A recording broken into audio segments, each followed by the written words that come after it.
हर्षवर्धन जाधव जी, श्री आबाई पाटिल चिटगांवकर जी, श्री संतोष माने जी,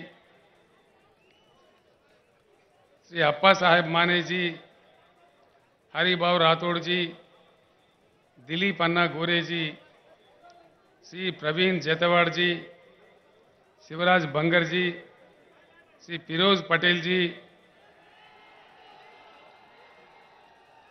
लगता है फिरोज पटेल का हवा ज्यादा है।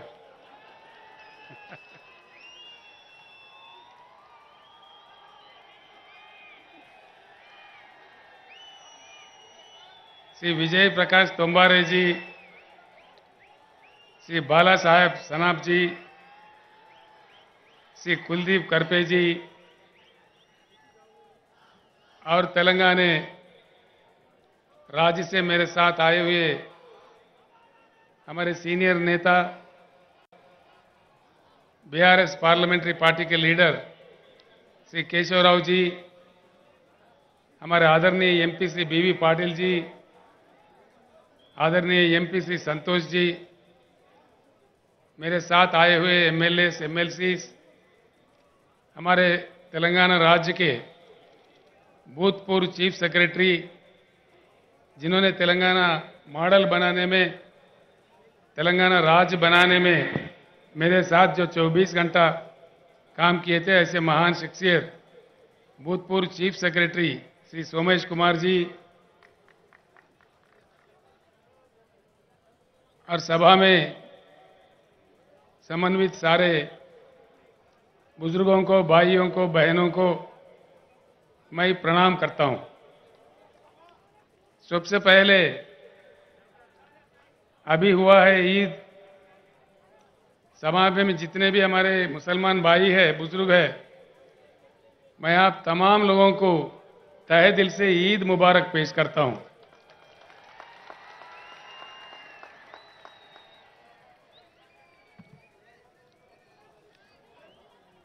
इन दिनों में एक प्रश्न बहुत बड़ा जो देश के दानिशमंद लोग हैं, जो बुद्धिजीवी है, उनके भीतर में और मेरे मन में भी एक बहुत बड़ा प्रश्न उठ रहा है। आज हमारा देश इतना महान ऐतिहासिक परंपरा रखने वाला एक महान देश जो हमारा भारत है, एक प्रश्न, मौलाना जरा गड़बड़ कम करना था, तो ठीक है, थोड़ा गड़बड़ बंद करो जीवन। इतने महान देश का आज का हमारा देश का लक्ष्य क्या है?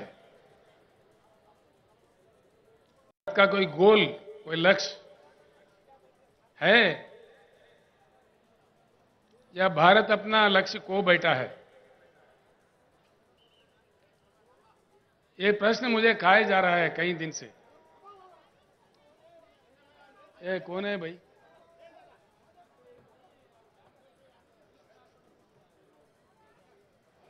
वेनु सूड गड़बड़ बन जाए लुल्लेंदु पड़ता बन जाए।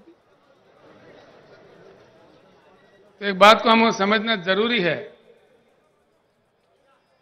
सबसे पहले मैं आपसे एक प्रार्थना करूंगा, जो मैंने नांदेड़ में भी किया था, लोहा में भी किया था, आज फिर एक बार अपनी बात को दोहराता हूं। जितने भी सभा में लोग आए हुए हैं, मैं आपसे प्रार्थना करता हूं, मेरे जो भी बात है यहीं सुन के यहीं इसको भूल मत जाइए। आप अगर शहर से हो, आपके बस्ती में जाने के बाद, आप अगर देहात से हो, अपने गांव जाने के बाद अपने लोगों के भीतर इसका चर्चा जरूर कीजिए और सच जानने का कोशिश कीजिए। इतना मैं आपसे प्रार्थना करता हूं। आज मैं जो भी कहूंगा, क्या ये अच्छा है, बुरा है, देश के लिए, हम सबके लिए, जरूर अपने अपने गांव में या शहर के अपने अपने बस्तियों में अपने साथियों के साथ, अपने घर वालों के साथ, अपने बस्ती वालों के साथ दया करके चर्चा कीजिए ताकि बात निकल आ जाएगी। सत्य क्या है, हकीकत क्या है, हमें समझ में आ जाएगी। अगर भारत अपना लक्ष्य खो बैठा है, गुमराह होकर भटक रहा है, तो कहां पहुंचेगा देश? इतनी बड़ी जनसंख्या, सारे दुनिया में सबसे बड़ी आबादी, बिना लक्ष्य का समाज, बिना लक्ष्य का देश का अंजाम क्या होता है और वो कहां पहुंचता है? ये किसका पाप है? हो क्या रहा है देश में? कुछ होना है या ऐसे ही पड़े सड़े रहना है? बात, सवाल हमारे सामने ये है। भारत का कोई नया लक्ष्य, कोई नया चेतना, एक नई सवेरे कस्तैफ, एक नई उमंग से आगे बढ़ना है या ऐसे ही पड़े रहना है? सवाल इस बात का है। 75 साल हो गए, देश आजाद हो गए। मैं सुन रहा था आज सुबह से, यहां से हमारे जीवन रेड्डी एमएलए, हमारे वेणुगोपालाचार्य जी, हमारे पाटिल साहब, जितने भी लोग हैदराबाद से आके यहां काम कर रहे थे, वो लोग मुझे मैसेज भेज रहे थे। मुकामी लोगों से भी मेरा बात हुआ। शहर में 8 दिन में एक बार पानी आता है। प्रकाश पोहरे जी जो देशोन्नति के मालिक है, मेरे साथी है, अकोला से आए हैं, उनसे भी मैंने मालूम किया तो वो भी कह रहे थे कि अकोला में भी यही हालत है। फिर कहां ठीक है? महाराष्ट्र राज्य में इतने नदियां निकलते हैं, शायद ही किसी राज्य से हिंदुस्तान में नहीं निकलते। गोदावरी है, कृष्णा है, पेनगंगा है, वेनगंगा है, मंजीरा है, भीमा है, घटप्रभा है, पंचगंगा है, मूला है, प्रवरा है, कितने कितने नदियां निकलते हैं। इतने नदियां निकलने वाले एक बलवान financial capital of India, Mumbai साथ रखने वाले राज्य पीने का पानी नहीं दे सकता। ऐसे हालात में भी हम लोग क्या मुतमैन हैं? दया करके सोचिए, जनता क्या मांग रहे है? कोई सोने का ईंट थोड़ी मांग रही है, चांद सितारे थोड़ी मांग रहे। पीने का पानी भैया। इतनी लंबी लंबी भाषण के बाद, इतनी सरकारें बदलने के बाद,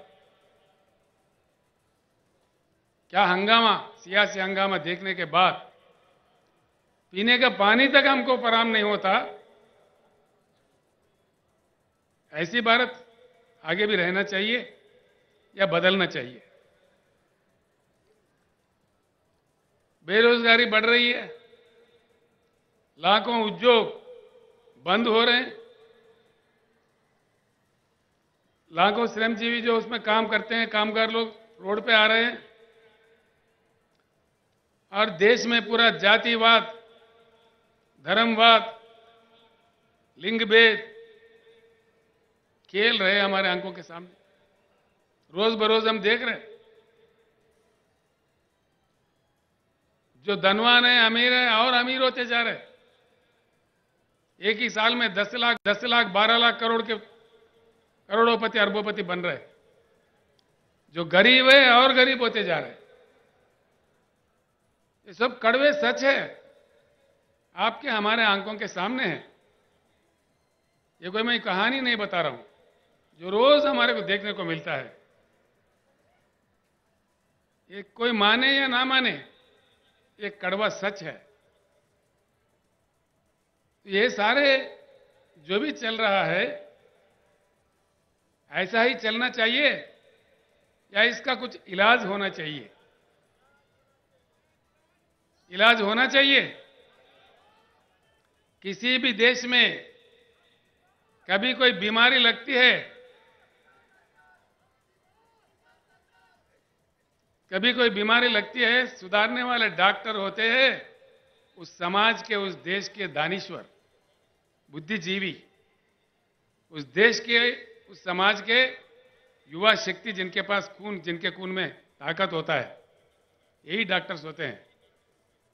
नौजवान भाइयों को मैं प्रणाम करके पूछता हूं, हम लोगों को तो उम्र गुजर रहा है, लेकिन ये कल का देश आपका है, भविष्य आपका है। आप ऐसे ही पड़े रहोगे या कुछ उज्जवल रास्ता बनाओगे, फैसला कीजिए। और एक बात पक्का तय करके चलिए, हमारी जो समस्या है किसी भी दिन ये हमको ही सुलझना पड़ेगा। कोई अमेरिका से नहीं आएगा, कोई रूस से नहीं आएगा, कोई दूसरे देश वाले आके हमको नहीं सुधारेगा। सवाल यह है कितने जल्दी हम जाग जाए उतना ही हमारा सुधार होगा। जितना हम लेट कर दिए और बड़े अन्याय का सामना हमें करना पड़ेगा। एक ही बात सोचिए, हिंदुस्तान में कई महान किसान नेता पैदा हुए, कई लोग। सर छोटूराम जो आजादी से पहले पंजाब राज्य में काम कर रहे थे, उत्तर प्रदेश में महेंद्र सिंह टिकैत काम कर रहे थे, यहां अपना महाराष्ट्र में शरद जोशी के नेतृत्व में कई लोग, लाखों लोग काम कर रहे थे। कर्नाटक में प्रोफेसर नंजुंडा स्वामी, तमिलनाडु में नारायण स्वामी जी, आज पंजाब में राजोवाल जी, और मंच पर बैठे हुए हमारे भारत किसान समिति का राष्ट्रीय अध्यक्ष श्री गुरनाम सिंह चढ़ोनी जी, ये सारे लोग लड़ते रहे। आखिर एक बात सोचिए, हिंदुस्तान में अगर लोकतंत्र है, लोकशाही है, तो 13-13 महीने किसानों को क्यों दिल्ली में, देश के राजधानी में धरना करना पड़ता है? कितनी दुर्भाग्यपूर्ण है। ये क्या स्थिति है? ये लोकतंत्र है? 13 महीने के बाद, 13 महीने के दौरान में 750 किसानों का मृत्यु हो गया। 750 लोगों को मरने पड़ते हैं इस देश में, जिसमें लोकतंत्र हम कहते हैं। ये क्या तमाशा हो रहा है देश में? उसके बाद प्रधानमंत्री खुद माफी मांगते हैं, कानून वापस लेते हैं। अभी और 13 महीने गुजर गए, होता कुछ नहीं है। क्या ये लोकतंत्र है, लोकशाही है? किसानों का ये मान्यता है? मतलब क्या है? कुछ ना कुछ दाल में काला है। ये बात मैं किसी और जगह कहा तो वो लोग कह रहे थे दाल में काला है, ये पुरानी बात है भैया, अब तो पूरा दाल ही काला है। तो मतलब क्या है? जरूर कुछ इलाज की जरूरत है, कुछ ना कुछ परिवर्तन की जरूरत है। भारत को बदलना चाहिए, बिल्कुल बदलना चाहिए। भारत को परिवर्तन बहुत आवश्यक है, बहुत जरूरी है। जब तक हम परिवर्तित नहीं होंगे, हमारा किस्मत नहीं बदलने वाला है। एक उच्च गुणवत्ता वाली परिवर्तन, यानी कि एक पार्टी हार गया, दूसरा पार्टी जीत गया, ये परिवर्तन नहीं होता भाइयों। उच्च गुणवत्ता वाली, जिस चुनाव के दरमियान, जिस चुनाव के जरिए जनता जीतती है, जनता मांगे सफलता मिलती है, वो सही जीत होता है। पार्टियों का जीत नहीं होगा। पार्टियां तो कहीं जीता है हमने, कहीं जीते, एक गया, दूसरा है, तीसरा है, चौथा है। कितने को जीता है अब तक हम लोगों ने? कितने पुड़ारी आए इस देश में, कितने नेता आए, कितने पार्टी आए, लेकिन समस्या जस के तस, समस्या का कोई समाधान नहीं। जिस देश में हर दिन सौों की संख्या में किसान आत्महत्या कर रहे हो, जिस राज्य में, जिस पावन धरती पे मैं खड़ा हुआ हूं, इतने नदियां निकालने वाले इस महाराष्ट्र राज्य में, अभी हमारे शंकर अन्ना बता रहे थे, रोज 6-7 किसान आत्महत्या कर रहे हैं। या प्रधानमंत्री को या राज्य के नेताओं को क्या पड़ी है? वो लोग तो अफ्रीका से शेर ला के दिखा रहे हैं हमारे को। अरे भाई, ये हमारे किसान शेर मर रहे बोले तो देखो देखो, ये अफ्रीका का चीता है, ये नमीबिया का शेर है, इसको देख के खुश हो जाओ। क्या समझ में आता है? समस्या का वो समाधान नहीं है।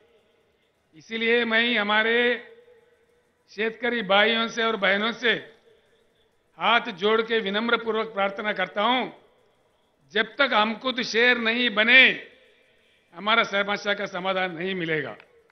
तैयार होना चाहिए।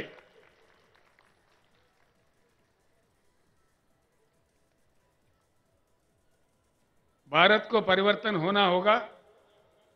बिना परिवर्तन के भारत विकास नहीं होगा भारत में, ये बिल्कुल तय है। क्योंकि लंबा समय गुजर चुका है, कई पार्टियों को मौका दिया जनता ने, लेकिन कुछ बात सही नहीं आया है। हमारे आंखों के सामने हमसे बुरा हालत में रहने वाला चाइना आज दुनिया को कमांड कर रही है। साउथ कोरिया आगे बढ़ गई है। बम का मार खाने के बाद फिर उठ खड़ा है। जापान देश हमारे आंखों के सामने है। जैसा मोहम्मद महातीर के नेतृत्व में मलेशिया में परिवर्तन हुआ और सिंगापुर में जहां कुछ भी नहीं है, वो लोगों का हालत भी हमसे बेहतर है। ये सारे चीज हमारे आंखों के सामने हुई है।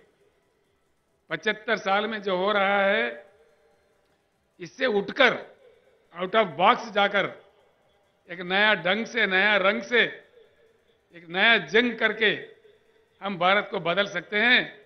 इसी पुराने तरीके से हम लोग नहीं बदल सकते। इस बात को समझने के लिए मैं आपको विनती करता हूं। इसीलिए मैं ये एक बात आपको बताना चाहूंगा, इस परिवर्तन भारत में जो आना है, बिना परिवर्तन के भारत आगे नहीं बढ़ सकता। इसीलिए पैदा हुआ है बीआरएस पार्टी। बीआरएस एक चुनाव के लिए, एक दिन के लिए, कोई एक वर्ग के लिए, एक धर्म के लिए, एक जाति के लिए नहीं पैदा हुआ। ये सारे भारतवासी जितने भी है, उनके हकों को लड़ने के लिए, उनके हकों के लिए बिल्कुल बीआरएस पैदा हुआ है।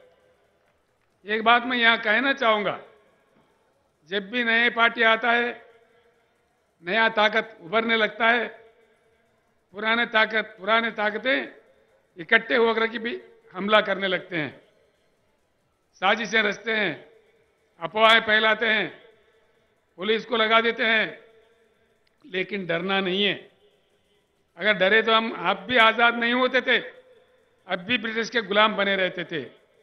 इसलिए मैं कहता हूं, फानूस बनकर जिसकी हिफाजत हवा करे, वो शमा क्या बुझे जिससे रोशन खुदा करे। ये डरने से बिरने से कुछ नहीं होगा। बिल्कुल, अगर हमारे जंग में नेकी है, हमारे जंग में ईमान है, तो जरूर हमारी जीत होगी। हम जीत के रहेंगे। क्योंकि भगवान हो या अल्लाह हो, अल्लाह के घर में देर है लेकिन अंधेर कभी नहीं है। इसीलिए हमको आगे बढ़ना चाहिए। इसीलिए आया है बीआरएस पार्टी। और बीआरएस पार्टी परमानेंट ऑफिस हमने खरीदा है नागपुर में। हमारे अभय भाई और लोग यहां पे भी परमानेंट ऑफिस खरीद रहे हैं, कोई किराए वाला नहीं, बिल्कुल परमानेंट। बीआरएस काम करता रहेगा। जब तक भारत पूर्ण परिवर्तन नहीं होगा, तब तक ये लड़ाई जारी रहेगा। भाइयों, मैं आपका ज्यादा टाइम मतलब नहीं लूंगा। 2 बातें मैं समझा दूंगा आपको, सिर्फ 2-3 बातें। ये समझने की बात है। एक अजीब बात है, पानी नहीं है शहर में। प्रकाश पोरे कह रहे अकोला में नहीं है। कोई वकील साहब आए थे पूना से, पूना में भी सही नहीं है। देहात में तो है ही नहीं है। फिर ये क्या चक्कर हो रहा है? हो क्या रहा है हिंदुस्तान में? किसान हमारे क्यों आत्महत्या कर रहे हैं? दया करके सोचिए इस बात पे। इतना हमको गुमराह कर दिया है, खास तौर पर दो चीज, एक पानी, दूसरा करंट, बिजली। पानी, हिंदुस्तान के जो कृषि योग्य भूमि है 41 करोड़ एकड़, और जो पीने का पानी चाहिए और जो उद्योग के लिए चाहिए, इन सब के लिए जितना पानी चाहिए उससे डबल पानी हिंदुस्तान में अवेलेबल है। फिर भी देश क्यों वंचित है? आप लोग सोचिए। ये नहीं है कि पानी नहीं है, फिर क्या नहीं है? राजनेताओं का इच्छा शक्ति नहीं है, देश के प्रधानमंत्री का इच्छा शक्ति नहीं है, राज्यों के मुख्यमंत्रियों का इच्छा शक्ति नहीं है। बस चल रहा तो चला रहे, भगवान के भरोसे चल रहे। ये कब तक चलेगा? ये किसानों का आत्महत्या रुकना चाहिए, ऐसे हम शमशान जाते रहे। बस इसमें खास तौर पर पहले से लेकर अब तक, एक नेहरू साहब के जमाने में कुछ मनसूबा बनते थे, कुछ प्लानिंग होता था, उसके बाद में केंद्र सरकार जो भी पार्टी का बने, जो भी बने, उनके नालायकपन से आज देश सफर कर रहा है, इसमें कोई शक नहीं है। देश में जो उपलब्ध है पानी, जो हमारा अपना संपत्ति है, जो जनता के हक में है, ये समंदर में बहे जा रहे हैं और हमारे सरकारें तमाशा देख रहे हैं। देश में अगर पानी सही तरीके से सिंचन के लिए, पीने के लिए, उद्योग के लिए, अन्य चीजों के लिए आना चाहिए तो बढ़िया बांध बनाना चाहिए, बहती नदियों को रोकना चाहिए। एक बात मैं आपको बताता हूं, आप शायद विश्वास भी नहीं कर पाओगे। जिम्बाब्वे एक देश है, बहुत छोटा देश है, जहां 6,500 टीएमसी का रिजर्वायर है। 6,500। पैटर्न जो जायकवाड़ी है, यहां से नजदीक में है, आप तमाम लोग देख चुके हैं। 100 टीएमसी है उसका, यानी कि जिम्बाब्वे जो रिजर्वायर की मैं जिक्र कर रहा हूं, वो पैटर्न से 65 बार बड़ा है, 65 बार। हिंदुस्तान बाढ़ भी देख चुका है, सूखा भी देख चुका है। तो जिम्बाब्वे जैसा हमारे पास कम से कम 3-4 रिजर्वायर तो होना चाहिए, देश को बाढ़ से बचाने के लिए, सूखा से बचाने के लिए, लेकिन नहीं करते। पानी का तमाशा, पानी रखते हुए देश को नहीं दिया जा रहा है। इसके बीआरएस का ये लक्ष्य है, पूरे देश में आज जो पानी की पॉलिसी है उसे बंद करना चाहिए। नया रचना, नया कानून जब तक नहीं लाया जाएगा, ये तमाशा ऐसा चलते रहेगा। हमारे खेते प्यासे रहेंगे, हम प्यासे रहेंगे, हमारे लोग भी 8 दिन के बजाय 15 दिन भी हो सकता है शहर में, फिर और बुरा हालत भी हो सकता है। इसीलिए अब सोचिए, एक बहुत अहम बात है, पानी को समझने में हमारे देश अभी भी पीछे है। पानी एक ऐसी चीज है जो किसी फैक्ट्री में नहीं बनाया जा सकता। पानी को इंसान नहीं बना सकता। पानी खुदा का, भगवान का देन है, जो अपने आप में आता है, प्रकृति देता है। बहुत ही मूल्य चीज है, उसको बहुत सेफ तरीके से इस्तेमाल करने का विद्या कई देशों ने सीख लिया है, लेकिन हमारे देश में नहीं सीखते, ना समझते, ना सुनते। तो इसीलिए पानी का पूरी पॉलिसी बदलना चाहिए और हर चीज के लिए भरपूर पानी। मैं ये एक बात कहता हूं भाइयों, दोस्तों, महाराष्ट्र में बीआरएस सरकार बनाइए, 5 साल के अंदर हर घर में नल के साथ पीने का पानी मिलेगा। ये मेरा वादा आपके साथ है। हर शहर में, हर छोटे से छोटे गांव में, जो आज तेलंगाना राज्य में मिल रहा है, हमने किया है वहां पे। हर घर में, हैदराबाद के जो बड़े अमीर बड़े बड़े धनवान अरबोपति रहने वाला जगह जो जुबली हिल बंजारा हिल्स है, वहां का पानी वहां के अमीर जो पीते हैं, आदिलाबाद जिला का गोंड भी वही पानी पी रहा है। और ये बात महाराष्ट्र में भी संभव है। और ये भी मैं आपको वायदा करता हूं, जितना जल्दी हो सके उतना जल्दी हर एकड़ में भरपूर पानी किसानों को दिया जाएगा। ये मैं वायदा करता हूं आपसे, जो आज तेलंगाना में हुआ है।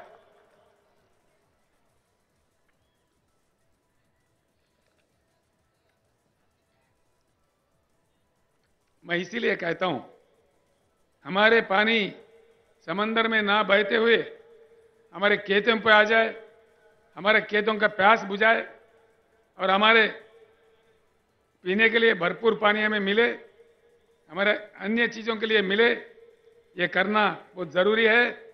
इसके लिए रोना धोना बंद करना है, अब लड़ना सीखना है। सारे शेतकरी इकट्ठा होना है, अन्य भाई भी इकट्ठा होना है। इसका कोई दूसरा नहीं कर सकता, इसका फैसला हमको खुद करना पड़ेगा। कोई दूसरा देश वाला भी इसमें हमारा मदद नहीं करेगा। दूसरी चीज है बिजली। क्यों बिजली नहीं देते भाई, ये तो मुझे समझ में ही नहीं आता। 8 साल पहले तेलंगाना बनने से पहले वहां का हालत भी महाराष्ट्र से भी बहुत बुरा था, बहुत ही बुरा था। दिन में 3 घंटा आता था करंट, किसी दिन तो आता ही नहीं था। आज तेलंगाना में हर किसी को, किसान समेत हर किसी को 24 घंटा उच्च गुणवत्ता वाला पावर मिलता है। किसान को तो फ्री मिलता है, 24 घंटा मिलता है। फिर क्या तमाशा हुआ? जब तेलंगाना 24 घंटा दे सकता है तो महाराष्ट्र में क्यों नहीं? तेलंगाना बहुत छोटा राज्य है, महाराष्ट्र से कमजोर राज्य है। फिर क्या हो रहा है? ये क्या तमाशा है? करंट बनाने के लिए जो कोयला चाहिए होता है, हमारे देश में 361 बिलियन टन का कोयला है, जो पूरे हिंदुस्तान को 150 साल तक 24 घंटा करंट देने के लिए सफिशिएंट है। 150 साल तक। ये आंकड़े मेरे नहीं है, ये कहानी मेरा नहीं है। इसको कोई गलत साबित करा, मैं 1 ही मिनट में मेरे चीफ मिनिस्टर पोस्ट को इस्तीफा भी दे दूंगा। ये मेरा सवाल है। यह है, इसका उपलब्धि है। भाई पानी है भरपूर, नहीं देते। कोयला है, उससे 24 घंटा करंट दे सकते, क्यों नहीं देते भाई? क्या मजाक बना दिया? बिजली के बिल बढ़ाओ, प्राइवेट दे दो, किसका बाप का जागीर है, प्राइवेट दे दो, जो मर्जी दे दो। कैसे दे रहे? अनेक दशकों से हमारे करंट के कर्मचारी, जनता, हमारे लोग अपनी जमीन देके, पैसे देके, खून पसीना बहा के जो करंट घर बनाए, जो पावर जनरेटिंग हाउसेस बनाए, उसको मुफ्त में अपने दोस्तों में बांटना चाह रहे। Power privatisation. मैं एक ही बात कहता हूं, भगवान का दया होगा तो अगली सरकार बीआरएस का बनेगा, हर चीज हम वापस लेके रहेंगे। मैं आज इस मंच से कहना चाहूंगा, जो आज प्राइवेटाइजेशन करना चाह रहे, जिनकी नीति प्राइवेटाइजेशन है, तो हमारे नीति प्राइवेटाइजेशन नहीं है, नेशनलाइजेशन है। हम हर चीज को वापस लेके रहेंगे, मैं आपको वायदा करता हूं। तेलंगाना राज्य, उसका जो मॉडल है, क्यों अमल नहीं हो सकता हमारे राज्य में, महाराष्ट्र में? तेलंगाना राज्य में हमने काफी कुछ सुधार किया है। तलाटी को हमने बर्खास्त कर दिया, कोई तलाटी व्यवस्था नहीं है। अब मोदी साहब कहते दिल्ली से डिजिटल इंडिया बनाओ, कहां गया भाई डिजिटल इंडिया? कहां गया? तो किसानों का रिकॉर्ड भूमि वो जो भूमि है उसका रिकॉर्ड क्यों नहीं डिजिटलाइज कर रहे? हमने किया है तेलंगाना में। रजिस्ट्रेशन के लिए कई दिन सड़ने बढ़ने नहीं पड़ते, 15 मिनट में रजिस्ट्रेशन होता है, उसी समय पट्टा भी हो जाता है, फिर बार बार ना फिरना नहीं पड़ता है। ये काम महाराष्ट्र में क्यों नहीं होता भाई? तलाटी कितने पावरफुल है आपके, चीफ मिनिस्टर से भी पावरफुल है। हमारे तोरट साहब कह रहे थे मेरे से, ये तो ब्रह्मदेव, महाराष्ट्र राज्य में उनको ब्रह्मदेव बोलते, जिसके जमीन चाहो जिसका किस्मत लिख देता है। ये क्या हो रहा है? हम तानाशाही में हैं या लोकशाही में हैं? ये क्या? हम इसीलिए तेलंगाना असेंबली में कानून पास करके तलाटी व्यवस्था को ही बर्खास्त कर दिया है, सारे डिजिटलाइज कर दिया है। इसीलिए किसानों के लिए जो सालाना एकड़ को 10,000 रुपए हम बेचते हैं, हम कोई ऑफिसर के जरिए नहीं बेचते। किसान को उस पैसे लेने के लिए कोई दफ्तर जाना नहीं पड़ता। हैदराबाद में हम डाल देते हैं तो सीधा उनके बैंक अकाउंट में जाता है, बीच में कोई दलाल मट्टी कुछ नहीं है, 1 रुपए का भी रिश्वत नहीं देना पड़ता। और किसानों के लिए जो बीमा का सुविधा हमने किया है, किसान के मृत्यु होने पर 5 लाख देने का, वो भी कोई दफ्तर नहीं जाने पड़ते। उसके 8 दिन के अंदर उनके घर, वो किसान जिनका मृत्यु हुआ, वो जिसका भी नॉमिनेट किया, 8 दिन के अंदर 5 लाख उनके घर पहुंच जाता है। किसानों का जब दान हम खरीदते हैं, हर एक दाना 7,100 केंद्र खोल के तेलंगाना में हम खरीदते हैं। अभी खरीद रहे, अभी धान की फसल आ रही है, बड़ी तादाद में आ रही है। हम 7,000 केंद्र खोले हैं, अभी कारोबार चालू है, कोई भी आके देख सकता है तेलंगाना को, यहां से कोई इतना दूर भी नहीं है। उसका पैसा भी सीधा किसान के बैंक खाता में जाता है, कोई दलालों का शिकार नहीं है। तेलंगाना में भी हालत इससे बहुत बुरा था, करंट नहीं था, पीने का पानी नहीं था, किसान भी हमारे आत्महत्या कर रहे थे। मैं ही कई बार रो पड़ा था, मैं भी जोश में आके मैं भी, अरे भैया मत मरो बोल के हाथ जोड़ के उनको प्रणाम किया। मैं 2-3 साल बचे रहो, मैं आपको बचा लूंगा बोल के रोते हुए भी मुझे बोलना पड़ा, ऐसा इतना बुरा हालत था। लेकिन आज एक कट्टरपन से हमने काम किया। आपके सामने बैठा हुआ है हमारे सोमेश कुमार जी, जो भूतपूर्व चीफ सेक्रेटरी है, साबिका चीफ सेक्रेटरी है तेलंगाना राज्य का, मेरे साथ उन्होंने काम किया, अभी रिटायर हुआ है। उनका काफी योगदान रहा वहां पे, ये चीजों को हासिल करने में, ये चीजों को किसानों को उपलब्ध करवाने में बहुत उनका योगदान है, हम ही ने किया है। महाराष्ट्र में क्या हुआ भाई? महाराष्ट्र का चीफ सेक्रेटरी नहीं है, सेक्रेटरीज नहीं है, कैबिनेट है, सब कुछ है, आमदार है, खासदार है, फिर यहां क्यों नहीं होता? सवाल यह है। मैं आपसे प्रार्थना यही करूंगा, इसीलिए इन चीजों के मद्देनजर ही मैंने आवाज दिया है, मैंने पुकारा है, अब की बार किसान सरकार। किसान भाइयों को मैं प्रणाम करता हूं। आप खेत जाना, हल चलाना सीखते हो, जानते हो, एक बार असेंबली की तरफ क्यों नहीं जाते? आप खुद आमदार क्यों नहीं बनते? आप खुद खासदार क्यों नहीं बनते? नेता, बड़े बड़े मोटे नेता नहीं चाहिए हमको, हम में से खुद नेता बनेंगे। अगर आप साथ दो तो बिल्कुल हम खुद नेता बनेंगे। किसान भाइयों को मेरा एक अपील है, अगर आप नहीं कर पाओगे, मैं सारे महाराष्ट्र किसानों को यहां से आवाज दे रहा हूं, आगामी जिला परिषद चुनाव आपके हाथ में है।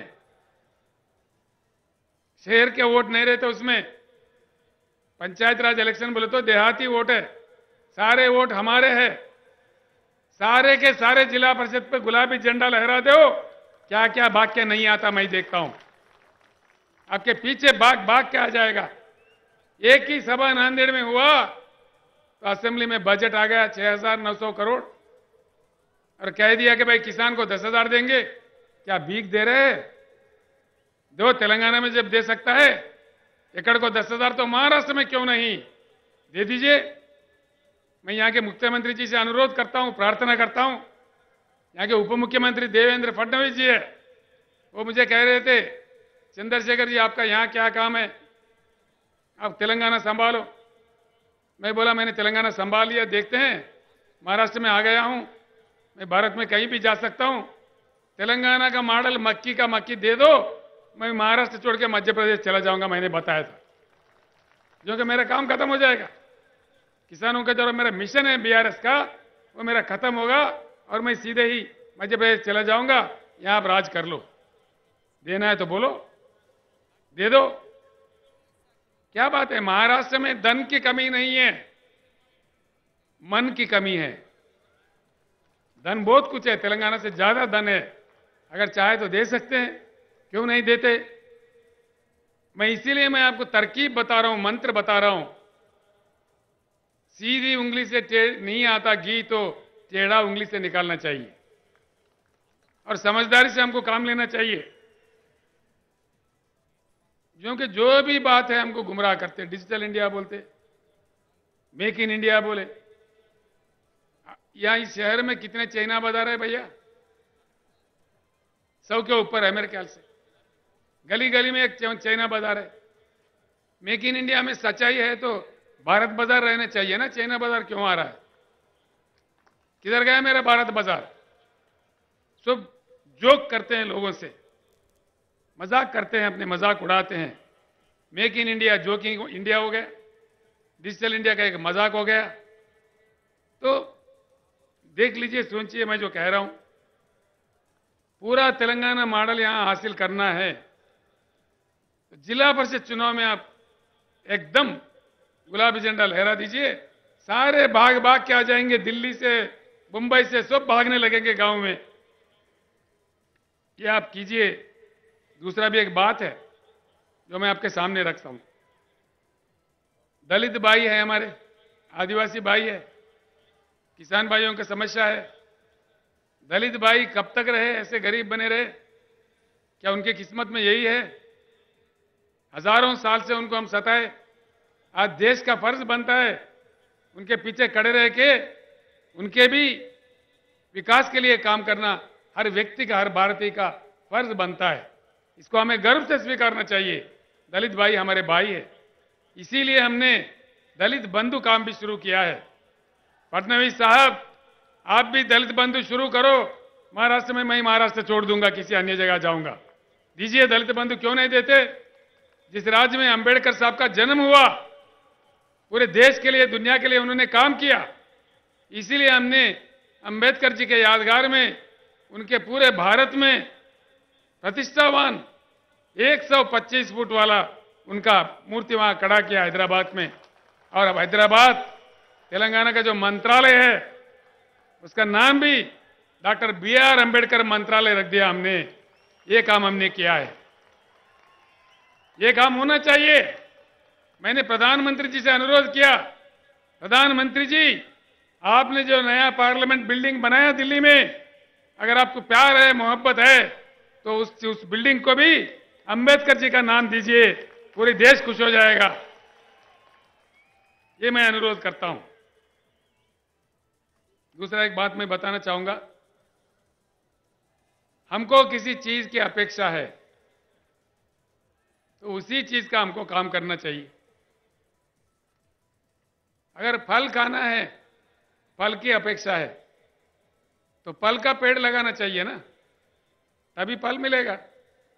पेड़ कांटों का लगाओ, फल की अपेक्षा करो, कहां से मिलेगा भाई? मिलेगा? नहीं मिलेगा। दूध का अपेक्षा है, गधों को घास डालो और गाय से दूध मांगो, मिलेगा? घास गाय को डालो तभी दूध मिलेगा। अब गधों को डाल के गाय के पास से दूध कहां से मांगोगे? तो जब हम काम कर रहे हैं, जब अपने वोट का इस्तेमाल कर रहे हैं, सही वोट देना चाहिए। किसको देना चाहिए? हमारे भलाई के लिए कौन काम कर रहा है, कौन तड़पता है, उनको देख के हमको काम करना चाहिए। तभी जाके हमारा एकता ही हमारा समस्याओं का समाधान है। खासतौर पर किसान भाइयों से, दलित भाइयों से मैं हाथ जोड़ के कहता हूं, आत्महत्या करना हमारा समस्या का समाधान नहीं है। हमारा समस्या का समाधान हमारे हाथ में है। हमारा वोट में इतना ताकत है, तो इसको एक बार के लिए अपना वोट अपने लिए इस्तेमाल करो। आप खुद सरकार बन जाओ, जो नीति हमें लिखना है लिखो, अपना किस्मत बदलने का पूरा प्रयास करो। आज के बाद मैं अपने भाषण खत्म करने से पहले मैं आपको बताना चाहूंगा, आज के बाद आप लोग सोचिए, अपनी जाति किसान जाति होना चाहिए, अपना धर्म शेतकारी धर्म होना चाहिए, अपना अस्त्र शस्त्र अपना वोट होना चाहिए, अपना लक्ष्य किसान सरकार लक्ष्य होना चाहिए, शेतकारी सरकार शेतकारी राज लक्ष्य होना चाहिए। ऐसा करके हम लोग किसान राज का स्थापित करते हैं, फिर आगे बढ़ते हैं। कैसा नहीं आएगा जैसा तेलंगाना में आया, नदी भाग के आया, वहां कोई पानी का पट्टी भी नहीं है, किसानों के लिए पानी पट्टी नहीं है, करंट के लिए कोई बिल नहीं है, फ्री में देते हैं, पूरे दान खरीदते हैं। ये सारे चीज यहां बहुत आसानी से किया जा सकता है। तेलंगाना का मक्की कॉपी करो ना भाई, खत्म हो गई बात, हो गई बात। और उसमें क्या है, कौन से ब्रह्म बोझ है उसमें? तो इसीलिए सब मिलकर एक बार कहते हैं, अब की बार। आवाज सुनने में नहीं आ रहा, इतना ठंडा है महाराष्ट्र के भाई, शेर है महाराष्ट्र के। अब की बार, अब की बार, अब की बार